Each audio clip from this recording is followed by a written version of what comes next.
દાહોદના ગોવિંદ ગુરુ લીમડી એમજીવીસીએલ દ્વારા લાઇટ બિલમાં ઘોર બેદરકારી. દાહોદના ગોવિંદ ગુરુ લીમડી તાલુકાના ટાંડી ગામે રહેતા ગારી દેવાભાઈ ભુરાભાઈનું ઘર વપરાશ લાઇટ બિલ 32,703 જેટલું ઘરનું બિલ આવતા અરજદારની આંખો ફાટી નીકળી. જેમાં અરજદાર દ્વારા વધારે લાઇટ બિલ આવતા અરજદાર એમજીવીસીએલ ઓફિસ પર અધિકારીને લેખિત રજૂઆત કરવામાં આવી.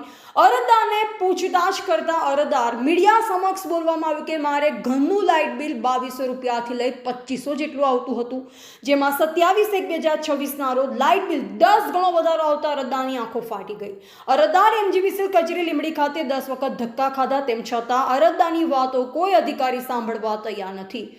શું છે સમગ્ર ઘટના? આ એક તપાસનો વિષય છે. રિપોર્ટર હિતેશ પ્રજાપતિ, દાહોદ. આપનું નામ શું? દેવાભાઈ ભુરાભાઈ ગારી. અને કયા ગામ રહેવાનું? તાંડી. તાંડીમાં કયા ફળિયામાં? નવી વસાડ. તો તમારી શું પ્રોબ્લેમ છે? અમારું મીટર 32,000 રૂપિયા આવેલું છે.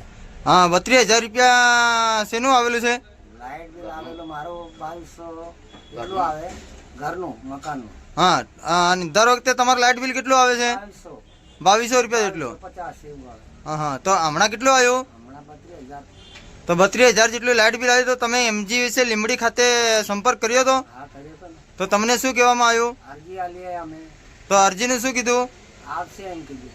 પણ ક્યારે આવશે કે એવું કંઈ તમને કંઈ કીધું નથી? ના, કઈ કશું. તો આ જે 32,703 રૂપિયા જેટલું અહીં લાઇટ બિલ બતાવે છે એ તમને ભરવા કીધું? ભરવા કીધું, બિલ આપી ગયા અમને. હા, તો આ જે બિલ આપી ગયા તો કઈથી લાવીને ભરવાનું મારે? હા હા, એટલું બિલ કઈથી લાવીને ભરવાનું? આ અમે ક્યાં મજૂરી કરીએ.